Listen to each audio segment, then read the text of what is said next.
이스라엘 자손이 또 여호와의 목전에 악을 행하였으므로 여호와께서 7년 동안 그들을 미디안의 손에 넘겨주시니 미디안의 손이 이스라엘을 이긴지라.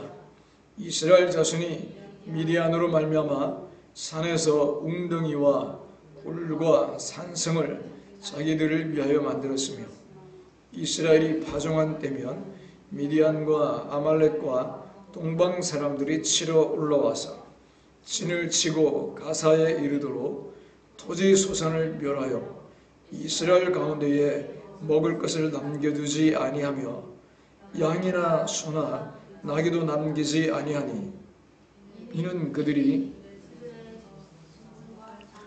가지고 올라와 메뚜기 떼같이 많이 들어오니 그 사람과 낙타가 무수함이라.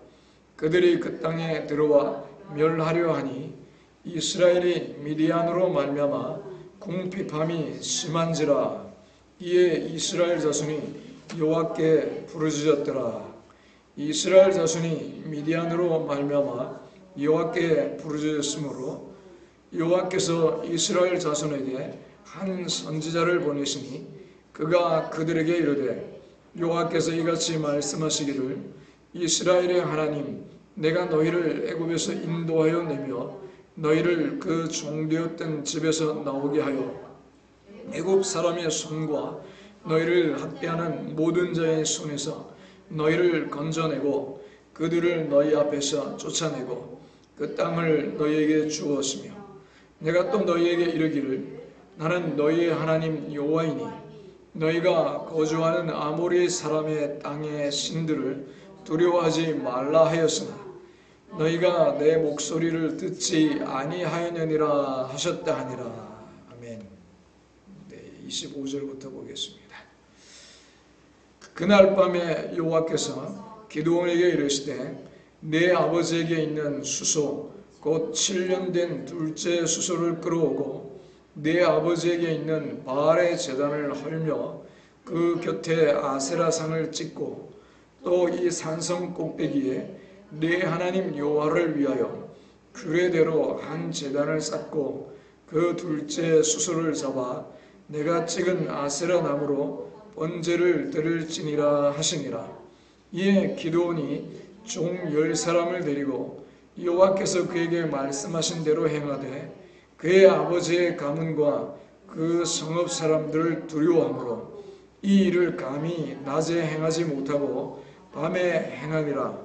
그 성읍 사람들이 아침에 일찍 일어나 본즉 바알의 제단이 파괴되었으며 그 곁에 아세라가 찍혔고 새로 쌓은 제단 위에 그 둘째 수소를 드렸는지라.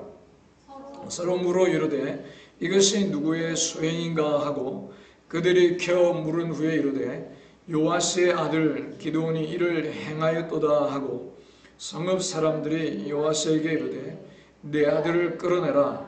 그는 당연히 죽을지니 이는 바알의 제단을 파괴하고 그 곁에 아세라를 찍었음이니라 하니 요아스가 자기를 둘러쓴 모든 자에게 이르되 너희가 바알을 위하여 다투느냐 너희가 바알을 구원하겠느냐 그를 위하여 다투는 자는 아침까지 죽임을 당하리라.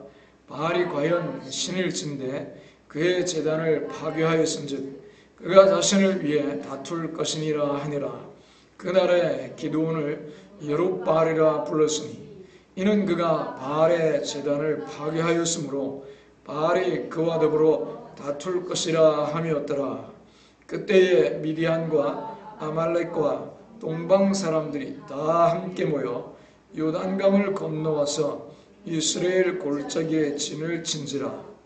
여호와의 영이 기드온에게 임하시니 기드온이 나팔을 불매 아비에셀이 그의 뒤를 따라 부름을 받으니라. 아멘. 네, 한번 따라하겠습니다. 하나님이 원하시는 단 한 가지. 네, 뭘까? 네. 여러분 혹시 이런 경험 있으십니까? 아이가 평소에는 거들떠도 안 보다가 무언가 필요할 때만 엄마 나 사랑하지 하고 다가옵니다. 엄마 아빠들 그때 기분이 어떻습니까? 기쁩니까? 좀 씁쓸하지 않습니까? 사랑받는 것은 좋습니다. 그런데 필요할 때만 찾는다는 것을 알 때 그 마음이 참 복잡합니다. 이 아이가 나를 사랑하는 건가?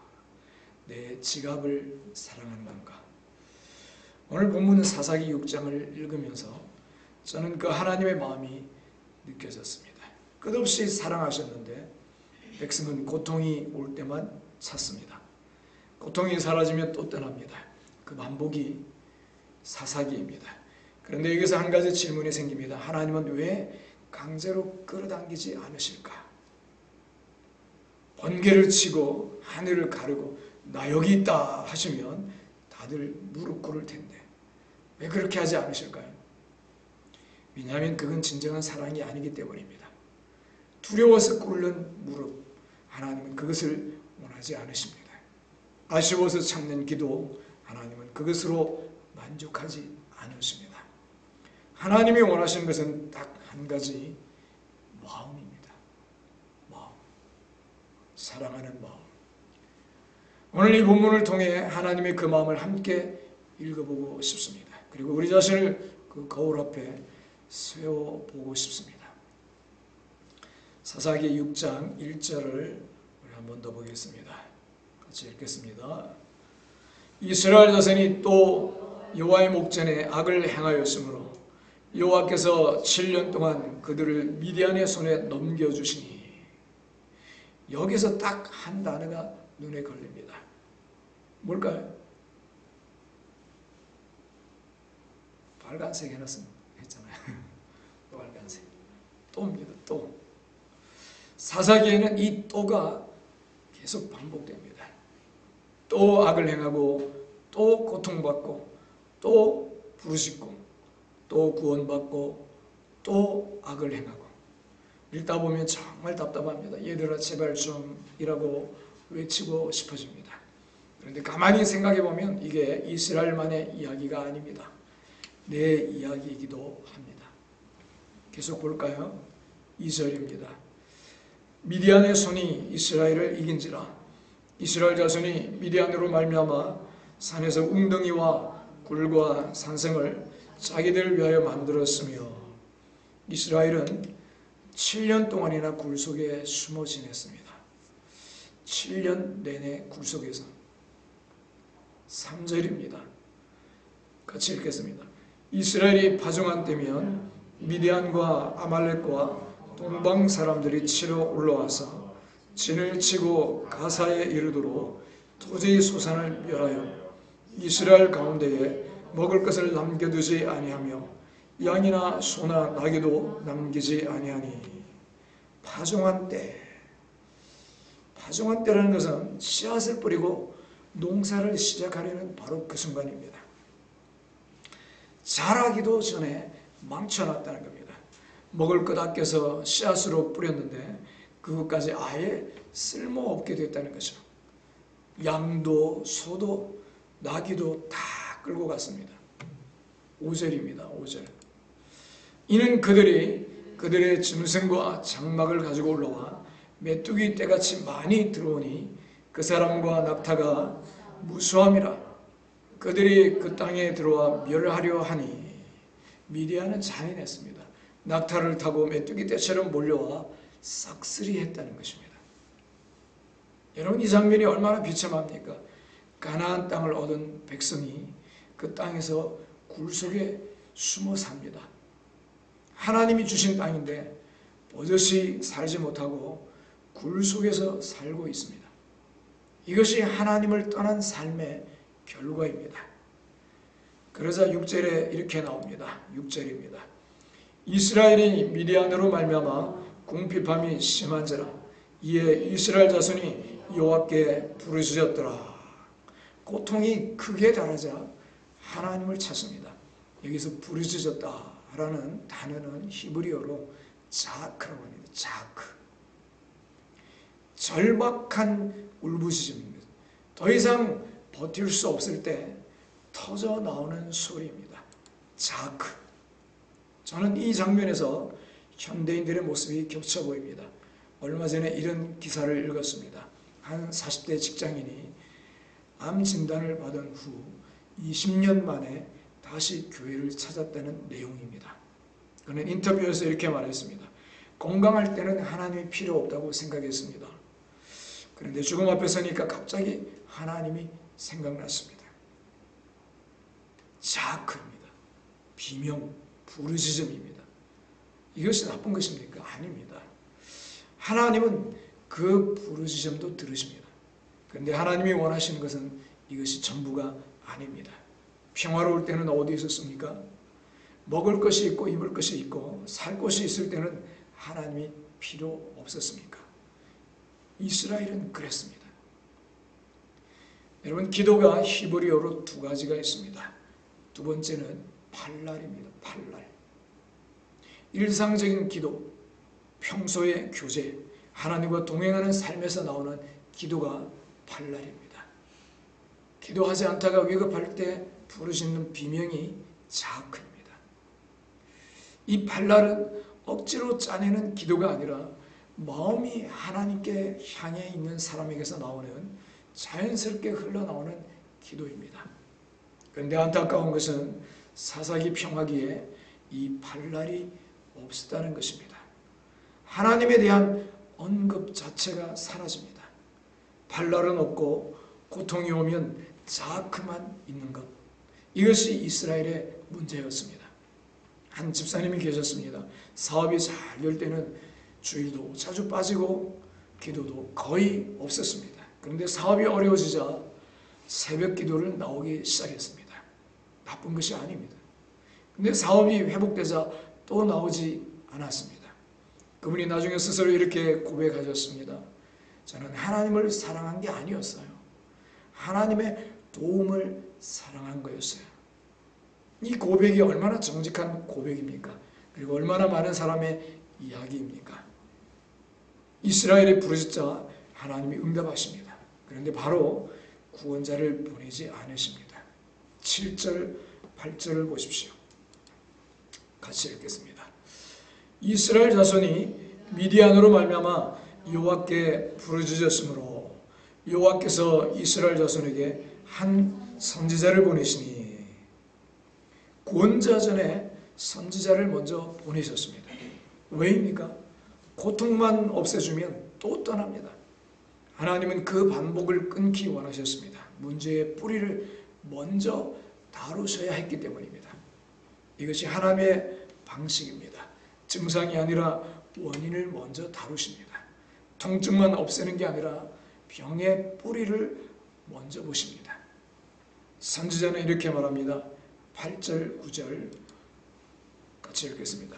여호와께서 이같이 말씀하시기를 이스라엘의 하나님 내가 너희를 애굽에서 인도하여 내며 너희를 그 종되었던 집에서 나오게 하여 애굽 사람의 손과 너희를 학대하는 모든 자의 손에서 너희를 건져내고 그들을 너희 앞에서 쫓아내고 그 땅을 너희에게 주었으며.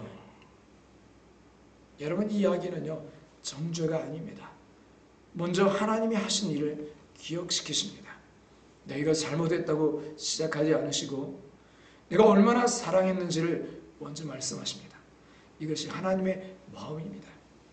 그리고 나서 10절에 진단이 나옵니다. 10절입니다. 내가 또 너희에게 이르기를 나는 너희 하나님 여호와이니 너희가 거주하는 아모리 사람의 땅에 신들을 두려워하지 말라 하였으나 너희가 내 목소리를 듣지 아니하였느니라. 딱 한마디입니다. 너희가 내 목소리를 듣지 아니하였느니라. 듣지 않았다는 것이 무슨 뜻입니까? 귀가 막혔다는 것이 아닙니다. 마음이 없었다는 것입니다. 마음이 없으면 들어도 들리지 않습니다. 우리 생활 속에도 그렇지 않습니까? 사랑하는 사람의 작은 목소리는 시끄러운 곳에서도 들립니다.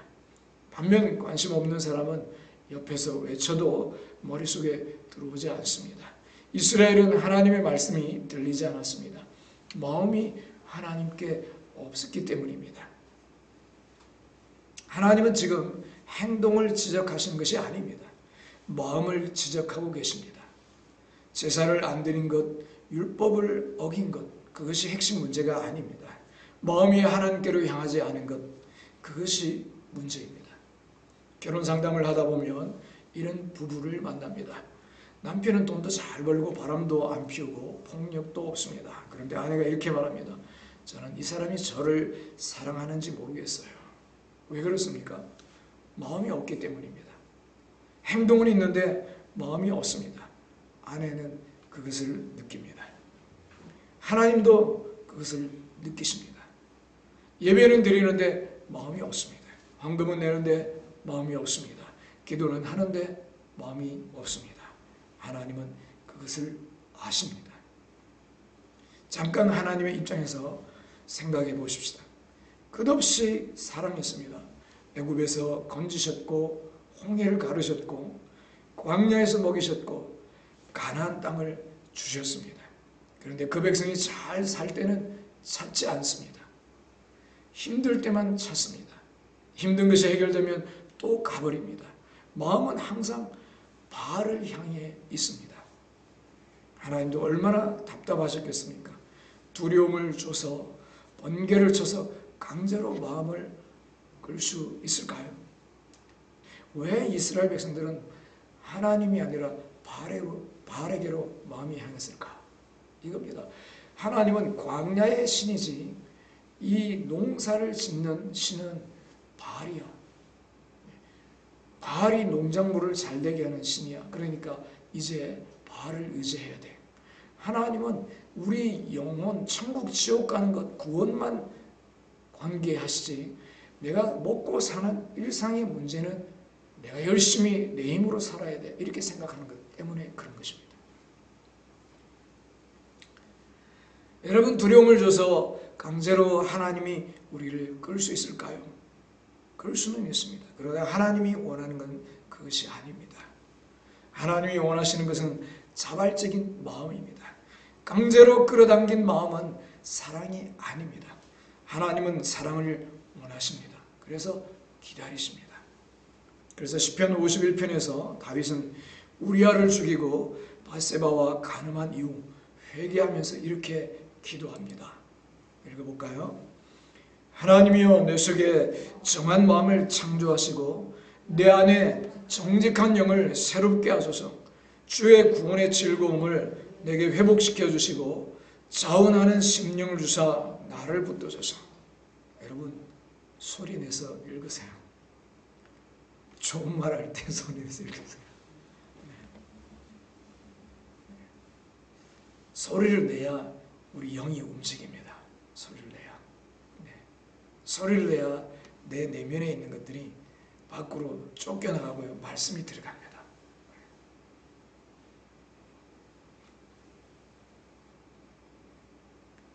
다윗은 회개하면서 하나님 정한 마음을 내 속에 창조해 주세요. 그리고 자원하는 심령을 주세요. 자원하는 심령을. 하나님 뜻을 정말 즐거워하고 자원해서 순종하고 자원해서 하나님 찾는 마음. 주로 굳어지고 딱딱해지고 또 마음에 아픔, 슬픔, 어두움들이 꽉 찼을 때는요, 자원해서 하나님을 따르지 않는다는 겁니다. 죄를 지으면요, 우리 양심이 알거든요. 그러니까 마음이 상하는 겁니다. 영이 상하는 겁니다. 상한 영은 주님을 따르기가, 순종하기가 어렵습니다. 그래서 하나님 내 안에 정말 구원의 즐거움을 회복시켜 주시고 자원하는 마음을 달라고 기도하는 겁니다. 여러분, 자원하는 심령이 얼마나 중요한지 알아야 합니다. 하나님은 자원하는 사람을 원하십니다. 두려움에 눈치 보는 신앙이 아니라 자원하는 마음으로 사랑하는 자를 찾으십니다. 억지로 앞에서 막 하세요, 이렇게 해야 됩니다. 그래서 따라하면 시키는 사람도 그렇고, 그죠? 하는 사람도 그렇고 별로 재미가 없어요. 자원함으로 야, 이렇게 해야 내가 사는데 적극적으로 자원해서 막 일찍 와서 기도하고 예배 준비하고 그리고 막 예배할 때 막 뜨겁게 찬양하고 성경 읽을 때도 이게 예배입니다. 예배. 그죠? 그 자체가 예배인 겁니다. 마음을 활짝 열고 말씀을 받아들이겠다고 소리내서 크게 막 간절한 마음으로 그죠? 같이 읽고 그 자체가 예배인 겁니다. 상달되는 예배, 자원해서 드리는 예배 되기를 주 이름으로 축원합니다. 그런데 이렇게 자원하는 마음, 사랑하는 자를 찾으시는데요. 그 기다림이 사사기 전체에 흐릅니다. 반복되는 배신 앞에서도 부르짖으면 응답하시는 하나님. 그것은 약함이 아닙니다. 포기하지 않는 사랑입니다. 하나님은 그런 사랑을 원하십니다. 우리 마음에도 하나님을 향해 자원하는 사랑이 넘쳐나기를 주 이름으로 축원합니다. 하나님은 선지자를 보내신 후 기드온을 사사로 부르십니다. 구원자로 부르시는 거죠. 기드온은 어떤 사람일까요? 포도주 틀에 숨어서 밀을 타작하던 사람입니다. 미디안이 두려워서 숨어 있었습니다. 스스로도 이렇게 말합니다. 15절입니다.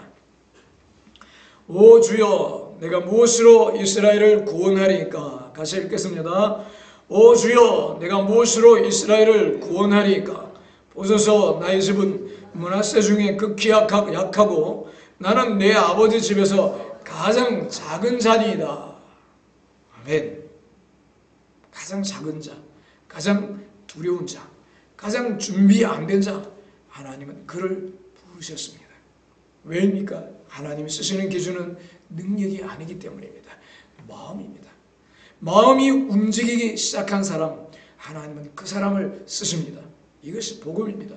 하나님은 준비된 사람을 부르시는 것이 아니라 부르신 사람을 준비시키십니다. 여러분 중에 나는 너무 작다, 너무 약하다고 느끼시는 분이 계십니까? 기드온이 바로 그랬습니다. 요즘 취업 시장을 보면 스펙 좋은 사람이 차고 넘칩니다. 그런데 현장에서 일하는 기업인들이 공통적으로 하는 말이 있습니다. 스펙보다 태도가 중요하다. 능력보다 마음이 중요하다. 아무리 스펙이 좋아도 마음이 없으면 함께 일하기 어렵다는 것입니다. 하나님도 마찬가지입니다. 능력 있는 사람보다 마음이 있는 사람을 쓰십니다. 하나님은 기드온에게 미디안을 물리치라 하시기 전에 먼저 이것을 하라 하십니다. 읽겠습니다.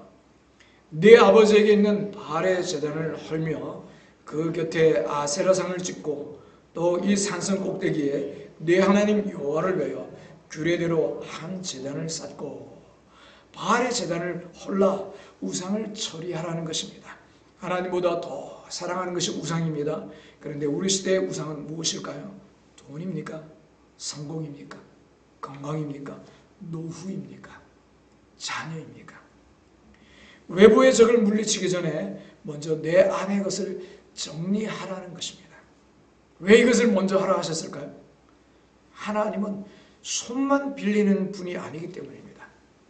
마음을 원하시기 때문입니다.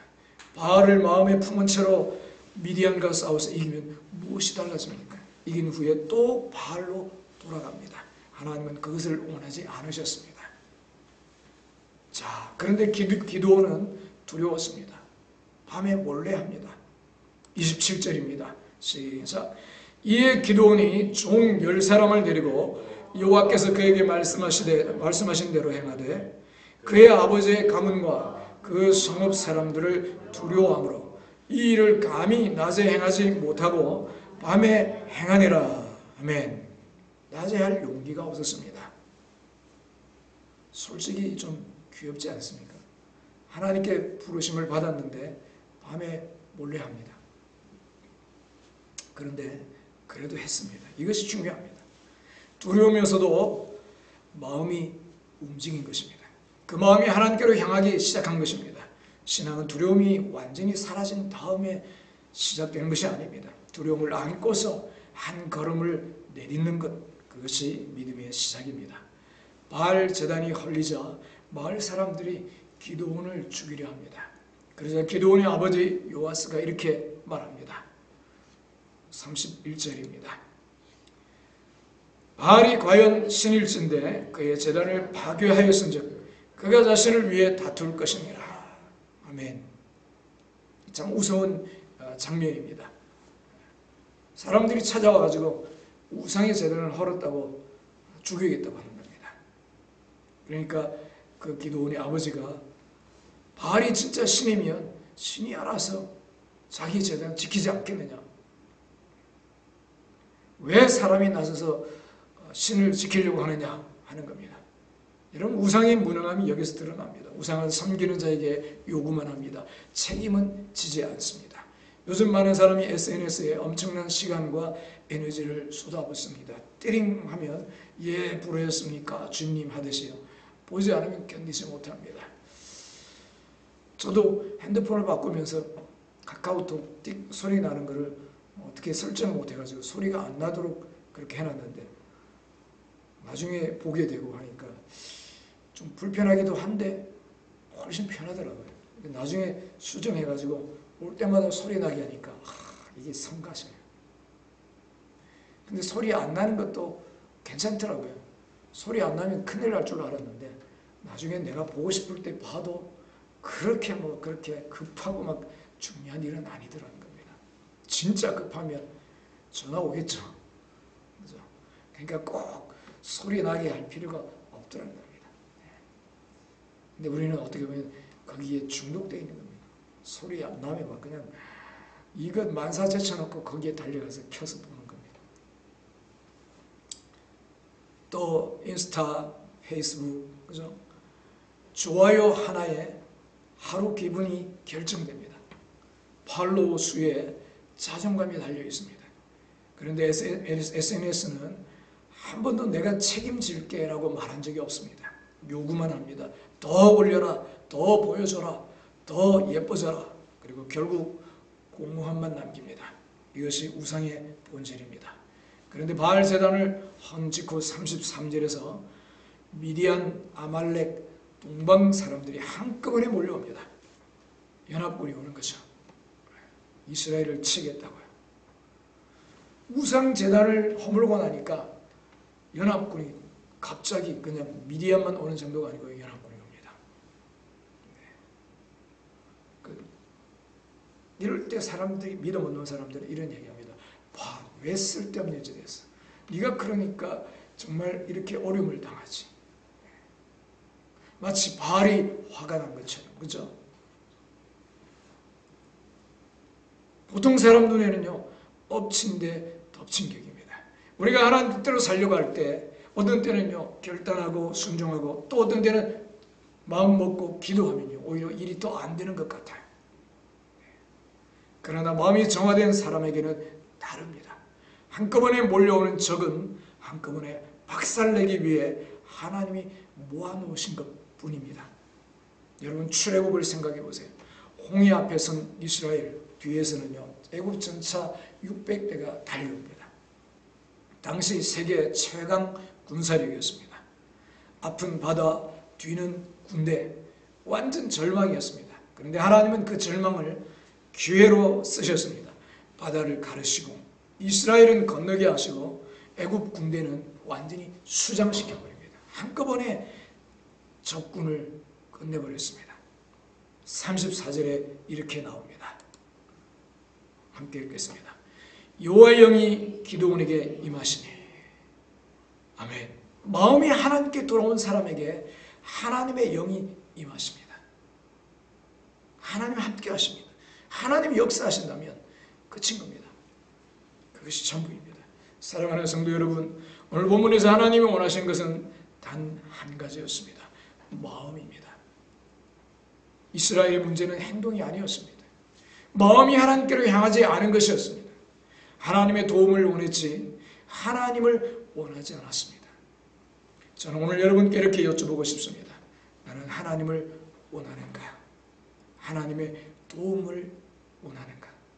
나의 기도는 발랄입니까? 평상시에 그분과 정말 친밀함을 누리며 동행하는 깊은 마음을 나누는 교제인가? 아니면 어려울 때만 찾는 자아인가?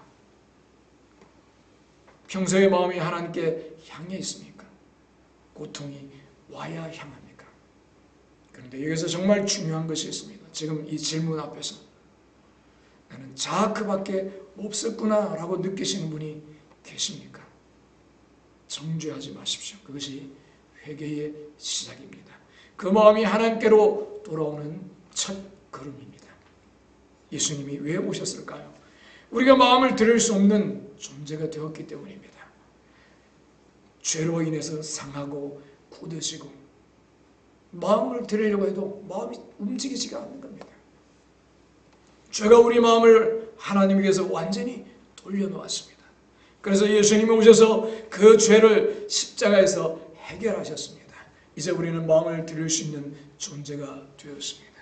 그것이 복음입니다. 누가복음 15장의 탕자 이야기를 생각해 보세요. 아들이 돌아올 때 아버지께서 어떻게 합니까? 멀리서 보고 달려나갑니다. 묻지도 따지지도 않고 안았습니다. 네가 왜 이제야 왔냐 이 녀석아 하고 꾸짖지 않았습니다. 그냥 달려가서 안았습니다.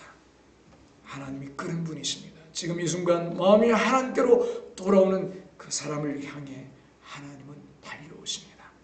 사사기 이스라엘을 반복해서 구원하시는 하나님이 오늘도 우리를 향해 달려오십니다.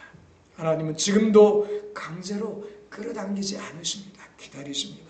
마음이 스스로 돌아오기를 기다리십니다. 그 기다림이 사사기 전체를 관통합니다. 기드온에게 먼저 바알 제단을 헐라 하셨던 하나님이 오늘 우리에게도 같은 말씀을 하십니다. 내 마음 안에 있는 하나님을 대신에 차지하고 있는 것이 무엇입니까? 두려움입니까? 염려입니까? 노후, 걱정입니까? 그것을 내려놓으십시오. 그 자리에 하나님이 오십니다. 마음이 돌아오는 것, 그것이 시작입니다. 그 마음을 들을 때 하나님의 영이 임하십니다. 그리고 한꺼번에 몰려오는 대군도 기회가 됩니다. 절망이 기회가 됩니다. 굴속 생활이 끝납니다. 하나님이 원하시는 것은 단 한 가지, 바로 여러분의 마음입니다.